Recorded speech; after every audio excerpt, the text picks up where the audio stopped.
Hey, welcome back to Cardboard Meditation.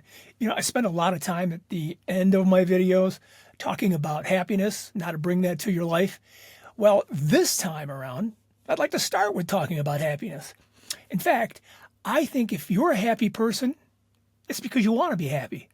And if you're not a happy person, let's change that. We can do that. Here's what we'll do. We'll start with just a mindset of being happy. Then we're going to add baseball cards. That's a perfect combination. This episode is going to be happy and fun. It's about creepy Halloween names. And we're getting into that next. Hey, baseball fan.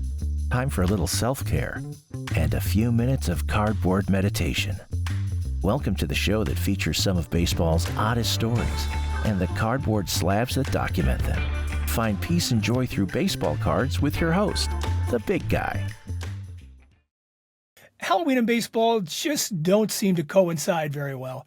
It's the end of the season.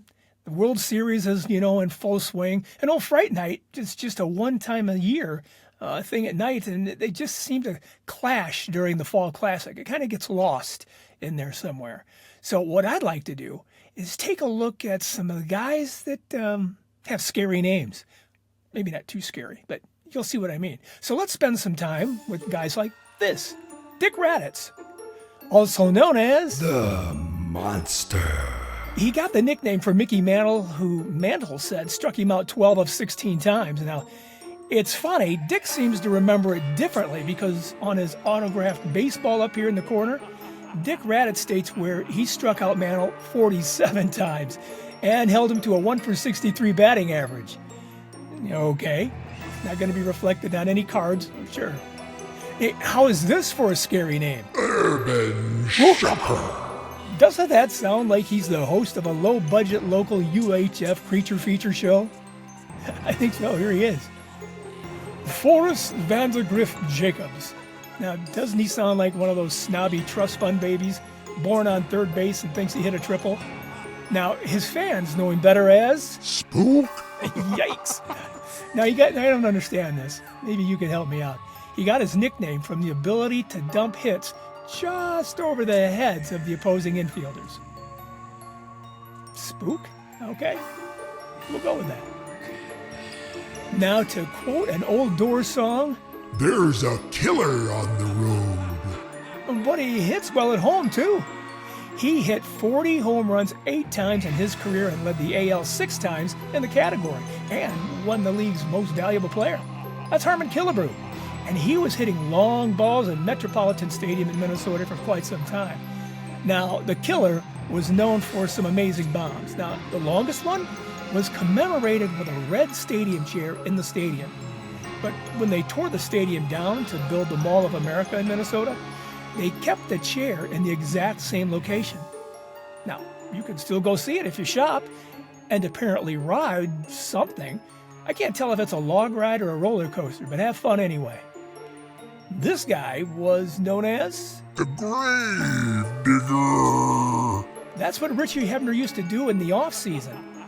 It's a little creepy, but you know what? I'll bet it gave him an incredible upper body strength. Got him ready for the spring. Now, there's no telling what could happen if Jason Worth was to play a twilight doubleheader on a full moon. Here's the werewolf. Yeah, it would be fun to watch, though, wouldn't it? Tom Coates didn't have a sunny disposition. No, in fact, they said he was kind of gloomy as teammates and other players, so that's why they gave him the nickname The Mummy. Now, I know my monster trivia pretty good, and I'm not sure that mummies were gloomy. I think they're just getting a bad rap. Okay, actually this is John Montefiusco, whose nickname was The Count. But actually it was given to him, as a spin on the title of the classic Count of Monte Cristo. But for this, we're going to go ahead and make this a Halloween thing.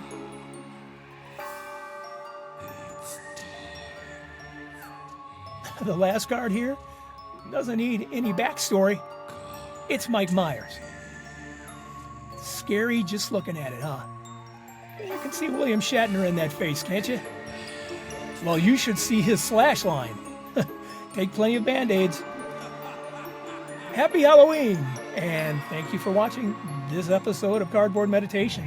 Can you click on the thumbs up thing and subscribe? Now, that'd be a great treat for me, and it would take very little tricks on your part. And I would love to remind you of an upcoming video coming up on Derek Jeter. It's an auction coming up, a very rare piece of memorabilia, and we're going to show you where that's going to be in an auction coming up very soon. In fact, I had a chance to actually touch the ball. It's pretty cool. So please, why don't you go ahead and subscribe and ring that bell so we can let you know when that's going to be available for you to watch. It's one of the rarest pieces of his memorabilia, I think. It's going to be fun. So please click and subscribe. Thank you, and talk soon.